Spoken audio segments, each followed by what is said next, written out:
جيرانو عدي جيرانو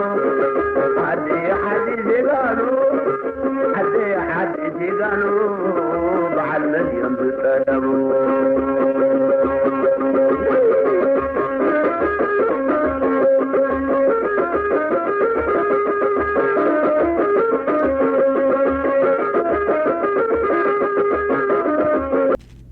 አቮካቶ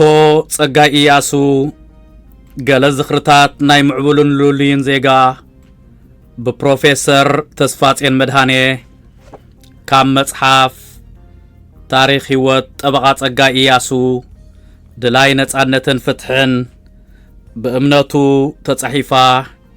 ብሰማያት ምሕታምን ምክፋልን መጽሓፍቲ ኤርትራውያን ዝተሓትመት መጽሓፍ አቮካቶ ጸጋይ ኢያሱ ገለ ዝኽርታት ናይ ምዕቡልን ሉልይን ዜጋ በፕሮፌሰር ተስፋጽዮን መድኃኔ ሓደ ካብቶም ኣብ መበል 20 ክፍለ ዘመን ኣብ ኤርትራ ዝፈረዩ ሉልያት ክኢላታት ሕጊ አቮካቶ ጸጋይ ኢያሱ ነበሩ። እዛ ሓጻር ጽሕፍቲ ብዛዕባ አቮካቶ ጸጋይ ከም ክኢላ ሕግን ከም ሰብን ዝዝክሮ ገለ ነገራት እትገልጽ ቃለ ምስክርነት እያ። አቮካቶ ንዝብል ቅጽል ዝተጠቐም ኩሉ ምኽንያት ብምግላጽ ነዛ ቃል ምስክርነት ከበግሳ መሪጸ። እዚ ቃል እዚ ብቋንቋ ጣልያን ጠበቓ ማለት እዩ። ኣነ ኣብ ኣስመራ ክዓቢ ከለኹ ባህላዊ ጽልዋን ውርሻን መግዛእቲ ጣልያን ገና ኣይሓሰሰን ነበረ። ኣብ ገሊኡ መዳያትስ ወረ ድሙቕ ነይሩ ክበሃል ይከኣል። ንመዳይ ሕጊ ብዝርኢ እዚ ሓቂ እዚ ብሩህ ነይሩ። ንኣብነት መናድቕ ክፍልታት ላዕለዋይ ቤት ፍርዲ ኣስመራ ላለገ ኢጓለ ፐርቱቲ ብዓይኒ ሕጊ ኩሉ ሰብ ማዕረ እዩ ብዝብል ጥቕሲ ስነ ሕጊ ዝማዕረገ ነይሩ። በቲ እዋንቲ ገና እውን ውሑዳት ደኣ ይኹኑ እምበር ኢጣልያውያን ጠበቓታት ነይሮም። አቮካቶ ቪታሬሊ፣ አቮካቶ ቬኬቲ፣ አቮካቶ በኪልክዋ፣ አቮካቶ ማንቲ ዝበሃሉ ከዓ ገለ ካብቶም ዝዝክሮም ኣስማት እዮም። እቶም ኤርትራውያን ጠበቓታት እውን ብፍላይ እቶም ከም በዓል አቶ ጸጋይ ኢያሱ ዝኣመሰሉ ኣብ ላዕለዋይ ጽፍሕታት ቤት ፍርዲ ዝምጉቱ ዝነበሩ አቮካቶ እከለ ተባሂሎም ይጥቀሱ ነበሩ። አቶ ጸጋይ ከም ጠበቓ ብሉጽ ጥራይ ዘይኮኑስ ውሩይ እውን እዮም ነይሮም። ውሩይ ዝነበረሉ ምኽንያት ንዓይ ከም ዝመስለኒ እዚ ስዕብ እዩ። አቶ ጸጋይ ዝምጉትሉ ዝነበሩ ጉዳያት መብዛሕትኡ ንወንጀል ዝርኢ ብዙሕ ግዜ ከዓ ምስ ፖለቲካ ኤርትራ ዝተተሓሓዘ ብምንባሩ ናይ ብዙሕ ሰብ ቀልቢ ይስሕብ ነበረ። ብዓብዩ ከዓ ኣብ ብዙሕ ካብቲ ጉዳያት አቶ ጸጋይ መጊቶም ብምዕዋት ንኹሱሳት የድሕኑ ነበሩ። በዚ ድማ አቮካቶ ጸጋይ ሙስጉኑን ውሩይን ጠበቓ ኾኑ። ኣነ እውን ብዛዕባኦም ካብ ንእስነተይ ጀሚረ ስለ ዝፈልጥ እታ አቮካቶ ትብል ኣፀዋውዓ ባህሊ ኾይናትኒ ምስ ተፋለጥና እውን ቀጺለያ። ክሳብ ንሶም ብሞት ፍለዩና ከዓ አቮካቶ ኢለ እጽውዖም ዝነበርኩ። አቶ ጸጋይ ኢያሱ ካብ መብዛሕትኦም ካልኦት ናይቲ እዋንቲ ኤርትራውያን ጠበቓታት ዝፍለይሉ ነጥቢ ነይሩ። ንሱ ከዓ ንትምህርታዊ መበቆሎም ወይ ድሕረ ባይትኦም ዝምልከት እዩ። በቲ እዋንቲ ዝነበሩ ጠበቓታትና መብዛሕትኦም ምናልባት እቲ ብግዜ መግዛእቲ ጣልያን ዝወሃብ ዝነበረ ራብዓይ ክፍሊ ዝሰነቑ መባእታዊ ትምህርቲ ኣዝዮም ውሑዳት ከዓ ብግዜ መግዛእቲ እንግሊዝ ዝወሃብ ዝነበረ ቁሩብ ምዕብል ዝበለ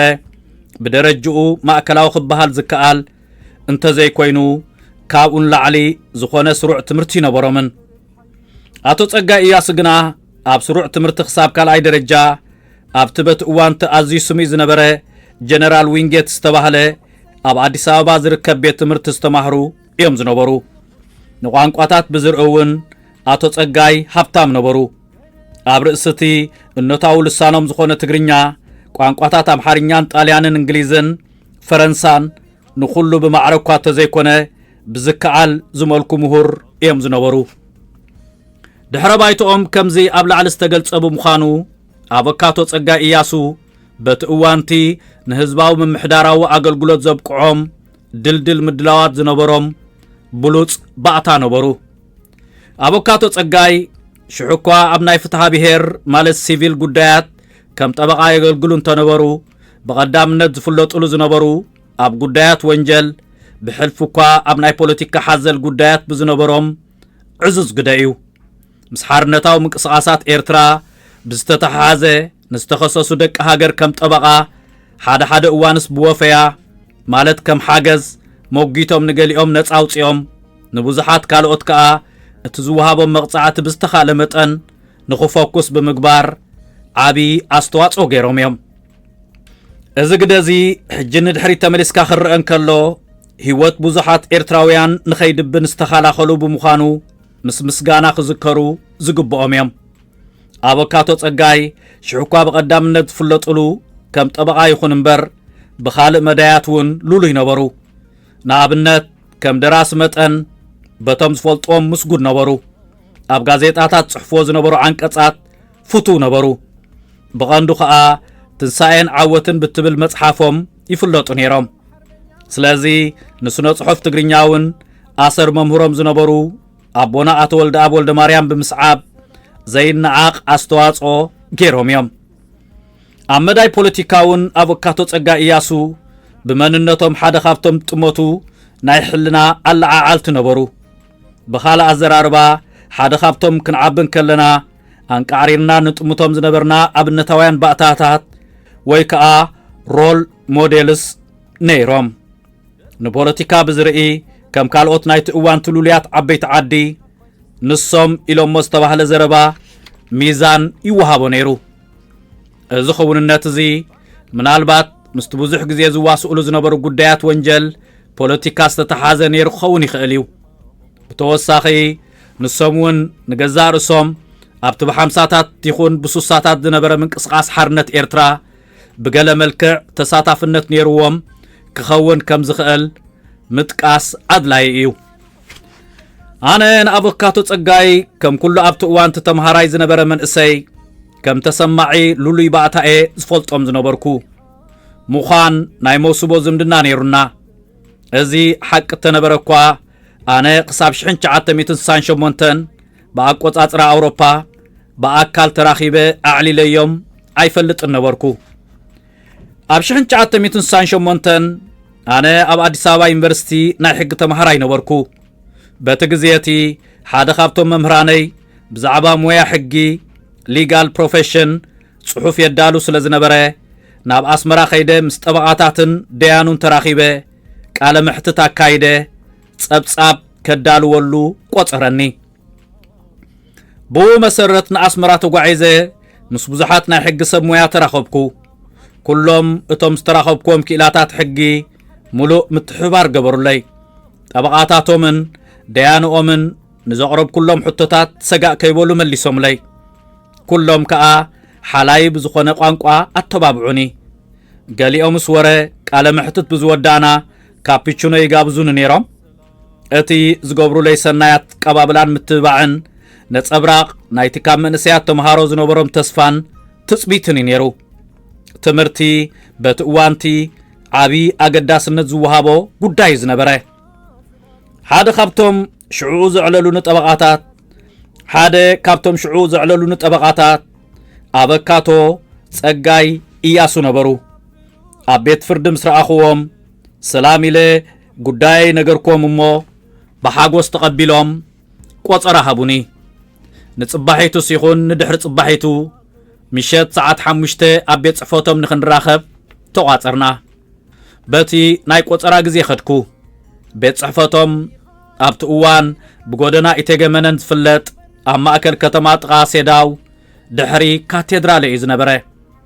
ንገለ 2 ሰዓታት ዝኸውን ቃለ ምሕትት ኣካይድና ዘይተንከፍናዮ ንሞያ ሕጊ ዝምልከት ኣገደስቲ ሕቶታት ኣይነበረን ኣበካቶ ጸጋይ ብዝነበሮም ፍልጠት ኣገሪሞምንን ኣኽሪዖምንን ካብ ግዜ እንግሊዝ ዝጀመሩ ነዊሕ ተመክሮ ስለ ዝነበሮም ብዙሕ ትምህርቲ ክኾነኒ ዝኸኣለ ሓበሬታታት ኣስኒቖምኒ ሓደ ካብቲ ኣዝዩ ዝገርመንን ዘሐጐሰንን ነገራት እቲ ስኽፍ ከይበሎም ምሳይ ምዝራቦም ነበረ ኣነ በቲ እዋንቲ ከም መንእሰይ ተምሃራይ መጠን ንገለ ሕቶታት ፖለቲካ ብዝምልከት ህንጢነት ስለ ዝነበረኒ بزعبا ناي بوليتيكا خصوصاتن أسراتن حاتيتيوم سقا كيبولو أسفيحهم كأمل شوملي نعاي آمينوم بنصح الناس اللي زعلولوني حاقوس تراي زي كونس حابن كولا يستسمعني نزاد نطب زيقا صنحي له كمل ساعه قال محتت مسودانا بلنا عنا يبحد بوتا كيدينا بولن مو ام مكينوم اتنا غزኦም كبصحوا زدلي ነገር ስለዝነበረት نعا ابصيحوم اب ጎን ሲኔማ ኢምፖሮ اب ዝነበረት እንዳቡን ወሰዱኒ ካፒቺኖ አዚዞም ላይ ካፒቺኖ ምስመጸ ነቲ ካማሪየረ እንታይ ዶልችታት ከም ዘሎ ሓተትዎሞ እንታይ ሕሸካ ቦሉኒ ባህ ዘለትኒ ሓንቲ መሪፀ መስመጸት በልዚኣ ናይ ተምሃራያ ኢሎም ቦን አበቲቶ ቦሉኒ ሽማ እንታይ ከም ዝነበረት እታ ዶልቺ ሕጂ ረሲዐ ያለኹ ገረም ገረ ከም ዘስተማቀርኳ ግን እዝክር ካብ 1968 ንድሓር ክሳብ 1971 ኣነ ካብ ዓዲ ክሳብ ዝወፅእ ንኣቮካቶ ጸጋይ ኣብ ኣስመራ ይኹን ኣብ ካልእ ሸነኽ ኤርትራ ወይ ኢትዮጵያ ኣይረኸብኮምን ቀጺልና ዝተረኸብና ብ1979 ካብ ሜዳ ካብ ህዝባዊ ግንባር ብግቡእ ተሰናቢቶም ኣብ ካርቱም ዝነበሩሉ እዋን እዩ ኣብቲ እዋንቲ ኣነ ኣብ ካርቱም ዩኒቨርሲቲ መምህር ኮይነ ሰርሕ ነበርኩ ብዝረኸብኩም ናይ 1968 ቃለ ምሕትትና ዘኪርና ኸኣ ገረም ማዕሊልና ስደት ክሳብ ክንደይ ሕሱም ምዃኑ ዝተረድኣኒ ኣብ ሱዳን ብዘሕለፍኮ ተመክሮን ብዝገበርክዎ ትዕዝብትታትን እዩ ከአገሩ የወጣ አገሩ እስኪመለስ ቢጭኑት አህያ ቢጋሉ ብትፈረስ ዝብል ምስላ አምሐርኛ አሎ ካብ ዓዲ ዝወፀ ንዓዱ ክሳብ ዝምለስ እንተ ጻዓንዎ አድጊ እንተ ጋለብዎ ፈረስ ማለት እዩ ኣነኳ ሙቹ ይኽበሃል ኣብ ዝከኣል ኩነታት የነይረ ከም አድጊ ተጻዓንኩ ከም ፈረሳይ ተጋለብኩ ኩነታት ህዝብና ግን ኣዝዩ ሕዝነን ነይሩ እቲ ኩነታት ኣዝዩ ሕማቕ ዝነበረ ብዘሎን ሓበሬታ ካብዝ ናይ ዝሕጂ ግዜ ኣዝዩ ሓይሽ ነይሩ ናይ ሕጂ እሞ መጸለል እዩ ኩነታት መብዛሕቶም ኤርትራውያን ኢትዮጵያን ስደተኛታት ዝሕዝን እኳ ተነበረ ናይ ደቂ ኣንስትዮናን ሽማግለታትናን ወይ ዓበይቲ ዓድን ግን ኣዝዩ ጉሄን ነበረ ደቂ ኣንስትዮና ከደምቲ ሱዳን ኮይነን ብዝተፈላለየ መልክዕ ይምዝመዛ ከም ዝነበራ እፈልጥ ብምንባረይ ንሕልናይ ከቢድ ነይሩ ኣብ ኣስመራ ብማዕዶ ዝፈልጦም ዝነበሩ ኩሉልያት ባእታታት ገሊኦም ሰበስልጣን ዝነበሩ ኣብ ስደት ክሪኦም ከለኹ ኣዝየ እጉህ ነበርኩ ኣብ ዓዲ ዝነበሮም ክብረትን ግርማ ሞገስን ኣብ ሱዳን ብስእነትን ሕስረትን ተተኪኡ ከስተብህል ከለኹ እቲ ዝካየድ ዝነበረ ሰውራ ክሳብ ክንደይ የኽፍለናን ይሃስየናን ከም ዝነበረ የተሓሳስበኒ ነይሩ በቲ ካልእ ሸነኽ ግን ዘኹርዓኒ ነገር ከዓ ነይሩ እቶም ዓበይቲ ሽማግለታትና ሽዑኳ ጸገማት ይንበሮም እምበር ክብረቶም ንምሕላው ዝገብርዎ ዝነበሩ ጻዕሪ ብሓቂ ዘደንቕ ነይሩ ሓደ ካብቶም ክብረቶም ንምሕላው ሕሉፍ ጻዕሪ ክገብሩ ዘስተባሃል ኩሎም ኣቮካቶ ጸጋይ ኢያሱ እዮም ኣብዚ ጽሑፍ እዚ ክሳብ ሕጂ ንኣቶ ጸጋይ ንሶም እናበልኩ ክጠቕሶም ጸኒሐ ካብዚ ንታሕቲ ኣብ ዘሎ ጽሑፍ ግን ንሶም ገዲፈ ብሕውነታውን ምሕዝነታውን መልክዕ ንሱ እናበልኩ ክጠቕሶም እየ ነዚ መግበርየይ ምኽንያት በቲ ኣብ ሃዋሁ ሰውራ ሰፊኑ ዝነበረ ንኹሉ ኣታ እናበልካ ናይ ምጽዋዕ ነቓጽ ቅዲ ተጸልየ ዘይኮነስ ካብ ካርቱም ጀሚርና ምስ ኣቮካቶ ጸጋይ ኣመና ስለ ዝተቐራረብናን ዝተኣማመናን ዝተሓላለናን እዩ ኣብ ካርቱም ከለና ኣብ ዝተረኸብናሉ እዋን ንሰውራ ኤርትራ ብዝርኢ ተኣማሚና ንማየጥ ነበርና ሽዑኳ ናይ ህዝባዊ ግንባር ተጋዳላይ ነበር ጥራይ ዘይኮነስ ገናውን ኣባል ህዝባዊ ግንባር ተነበረ ኣቮካቶ ጸጋይ ኣብ ዝተፈላለዩ ሕቶታት ሚዛናዊ ዝኾነ ኣረኣያ ነበሮ መዚ ብዝተተሓሓዘ ኣብ ጉዳይ ስምረት ተጋድሎ ሓርነት ኤርትራን ህዝባዊ ግንባር ሓርነት ኤርትራን ዝነበሮ መርገጽ ኣዝዩ ሓላፍነታዊ ነበረ ንስምረት ዝኽልክል ውድዓዊ ዕንቅፋት ከም ዘይነበረ ስምረት ብርግጽ ንሙሉእ ዓወት መሰረታዊ ኣድላይነት ከም ዝነበሮን ኣዳዕዲዑ ዝምስክሮ ዝነበረ ጉዳይ ነይሩ ብዛዕባ ዝሕቶዚ ክሳብ ዕለቶሞቱ ነዚ ኣረኣያ እዚ ኣይጠለሞን ካብ ፈለማ 80ታት ጀሚርና ኣበካቶ ጸጋይን ኣነን መቕማጥና ሱዳን ምዃኑ ተሪፉ ኣብ ኣሜሪካ ኾነ ኣገባብ ካብ ሱዳን ኣወጻጻና ነንበይኑ ነበረ ብተወሳኺ ኣብ ኣሜሪካ ኣብ ዝተፈላለዩ ዝተረሓቐ ግዝኣታት ነበርና ርክብና ግን ኣሽምባይ ደኸ ቋርጽስ ኣይዛሕተለን ብቴሌፎን ወትሩ ሳሕቲ ግዝያት ከኣ ብኣካል ንራኸብ ነበርና ዕላልና መብዛሕትኡ ንታሪኽን ፖለቲካን ዝምልከት እዩ ነይሩ ኣበካቶ ፍልጦትን ተመክሮ እናተሓጎሰ ዘካፍል ሰብ እዩ ዝነበረ ብዙሓት በቲ እዋንቲ ዝምዕብሉ ዝነበሩ ምሁራት ንኣበካቶ ይውኮስዎ ነይሮም ከኣ ልባዊ ምትሕባር ይገብረሎም ነበረ ኣብ ኣሜሪካ ብምኽንያት ገለ ሰናይ ተረኽቦታት ሕውነታዊ ጎኒ ዝምድናና መሊሱ ደልደለ እቲ ኩነታት እቲ ኣብ ዝፈጥሮ ሃዋሁ ኣነ ንኣበካቶ ጸጋይ ዳርጋ ከም ዓብ ሓወይ እሪኦ ነበርኩ ንሱ ከዓ ዓብ ሓዊ ክህቦ ዘለዎ ምኽርታት ካብ ምልጋስ ዓዲ ውዓለን ንባህላዊ ሸነኽ ጸገማት ፖለቲካ ኤርትራ ብዝርኢ ኣበካቶ ጸጋይ ዓሚቕ ኣስተብህሎታት ነይርዎ ካብ ኣስተብህሎታቱ ኣነ እኹን ካልኦት ዝውከስዎ ዝነበሩ ምሁራት ብዙሕ ቀሲምናን ከሲብናን ኢና ሕውነታዊ ዝምድናና ምስ ደልደለ ነቲ ኣቐድማ ኣቢለ ክምለሳ እየ ዝበልኩኹም ናይ 1968 ቃለ ምሕትት እትምልከት ነጥቢ ኣልዓል ኩሉ ነታ ቃለ ምሕትት ዘኪረ ስማዕ እስከ ኣበካቶ እቲ ኣብ 1968 ኣብ ኣስመራ መጽኤ ቃለ ምሕትት ከካይደልኩም ከለኹ ብምልኣትኩም ኣሚንኩም ዕሊልኩምኒ ንፖለቲካ ብዝርኢ ሓንቲ ሓባእኹም ኩሉ ነጊርኩምኒ ከመይ ጌርኩም ኣሚንኩምኒ ኢለ ሓተትክዎ ምስ ሰምዓኒ እናስሓቐ ሄይ ከመይ ኢልኩም ኣሚንኩምኒ መን ምዃንካ ከየረጋግጽና ስቒልና ነዛረበካ ዓያሽ መሲልካ ንገሊኦም ጠበቓታት ክትሓትት ጀመርካላ እዋን እንታዋይ እዩ እንታይ ኢኸ ዝወድዚ ኢልና ቀልጢፍና ብዛዕባኻ ሓበሬታታት ኣኪብና መጽናዕቲ ኣካይድና ኢና መን ምዃንኳን ንጹህ ምዃንካን ኣጻሪና ነዚ ምስ ገበርና ብዘይ ስክፍታ ኩሉ ኣዕሊልናካ በለኒ ለካ ከይፈለጥኩ ናይ ምርመራ ርእሰ ነገር ኮይነ ነይረአ ኢለ ተገረምኩ ነዚኣ ምስ ነገረኒ ንኣበካቶን ንኹሎም ነቶም ካልኦት ብ1968 ዘዕለልክዎም ናይ ኣስመራ ክኢላታት ሕጊ ዘኪረ መሊሰ ዓድነቕክዎም ኣበካቶ ጸጋይ ብባህሪ ኣመለኻኽትኡን ዝምባሊኡን ብደረጃ ሕብረተሰብና ክፉትን ተጻዋርን ማለት ሊበራል እዩ ነይሩ ክበሃል ይከኣል እዚ ዘገርም ኣይነበረን ምኽንያቱ ኣበካቶ ኣካል ናይቶም ኣብ ኤርትራ ናብ ዘመናውነት መሰጋገሪ ዝኾነ ሉልያት ባእታታት እዩ ነይሩ ናይ ምክታዕን ርእቶታት ናይ ምልዋጥን ባህልን ባህግን ነይርዎ ናይ ካልኦት ኣረኣያን ሓሳባትን ሰምዕ ኣብ ግምት ዘእቱ ብሓፈሽኡ ናይ ካልኦት መሰል ዘኽብር እዩ ዝነበረ ሓደ ሰብ ኣብ ጽንኩር ኩነታት እዩ ብዘየማትእ ዝፍተን ካብ ጥቓ መወዳእታ 1986 ጀሚረ ኣነ ኣብ ሓድሽ ኩነታት ኣትየ ኣብ ማሕበረሰብ ኤርትራ ብሕልፊ ኣብቲ ኣብ ስደት ዝነበረ ኣዝዩ ኣካታዒ ኣርእስቲ ኾንኩ እቲ ዓመት እቲኣ እቲ ብቋንቋ እንግሊዝ ተደርሰ ናይ ፈለማ መጽሓፈይ ተሓቲሙ ዝተዘርግሓላ እዋን ነበረት ኣብቲ መጽሓፍ ንኣፈታትሓ ሕቶ ኤርትራ ብዝምልከት ካብቲ ናይ ውድባት ኤርትራ መርገጽ ኣዝዩ ፍሉይ ንዝነበረ መርገጽ ተጣበቕኩ ብዙሓት ኤርትራውያን ነቲ መጽሓፈይ ንዓይን ረገሙና ዘንበበን ዘየንበበን ወረገሊኦምስ ብስሩን ከንብቡ ዘይክእሉ መሃይማን እዮም እቲ እዋንቲ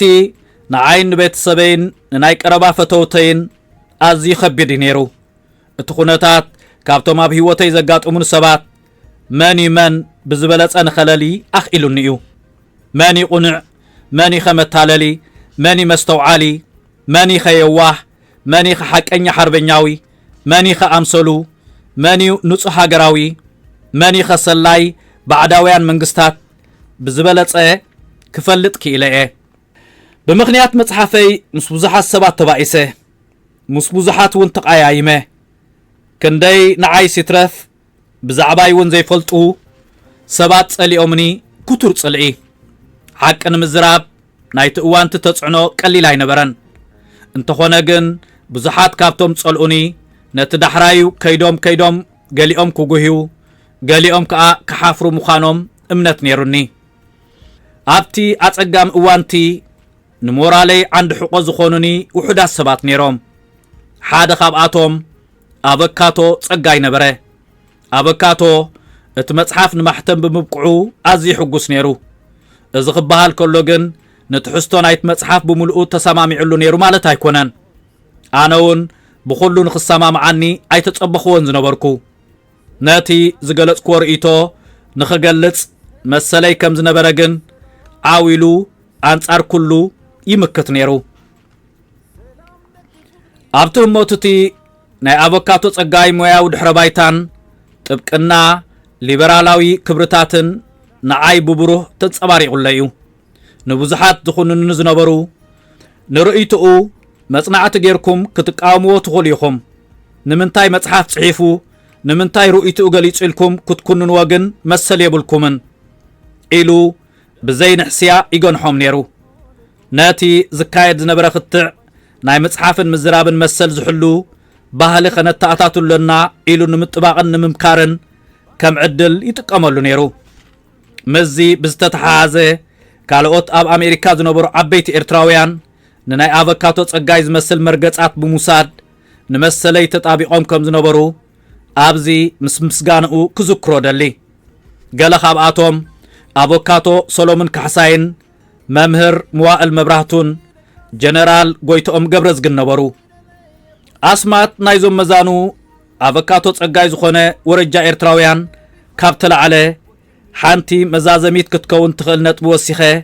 ዝኽረይ ክድምድም እዞም ዝተጠቕሱ ዓበይቲ ኤርትራውያን ኩሎም ኣብ ሓደ ከተማ ይነበሩን ኣበካቶ ሰሎሞንን ጀነራል ጎይቶኦምን ጥራዮም ምቕማጦም ኣብ ሓደ ከተማ ማለት ዋሽንግተን ዲሲ ዝነበረ መምህር መዋእል ኣብ ካሊፎርኒያ ነበሩ ኣበካቶ ጸጋይ ከዓ ርሒቑ ቅድም ኣብ ኣዮዋ ዳሓር ድማ ኣብ ምሽጋን ነበረ ነዚ ነጥቢ እዚ ዘልዕለሉ ዘለኹ ምኽንያት ሓደ ካብቲ ዘስተባሃልክዎ ጸገማት ኣበካቶ ጸጋይ መዘንኡን ኣብ ኣስመራ ናይ ሞያ ብጾትን ዝኾኑ ኤርትራውያን ከምኡውን ኢትዮጵያውያን ኣብ ከባቢኡ ዘይምንባሮም እዩ ንዕኡ በዓል ዋሽንግተን ዲሲ ዝሓሸ ከባቢ ምኾነ ነይሩ ዝኾነ ኮይኑ ኣበካቶ ጸጋይ ጂኦግራፊያዊ ራሕቂ ብዘየገድስ ብዝተፈላለየ መንገድታት ምስ ኩላትና እናተራኸበ ንብዙሓት ካባና ምኽርታቱ ለጊሱ ሓቀኛ ታሪኽን ካልእ ሓሳባትን ኣውሪሱ ሓሊፉ ስለዚ ኣበካቶ ጸጋይ እያሱ ከም ሓደ ኩነታት ብዝፈቕዶ መጠን ሓላፍነቱ ኣማሊኡ ዝሓለፈ ምዕቡሉን ሉሉይን ዜጋ ክዝከር ይግባእ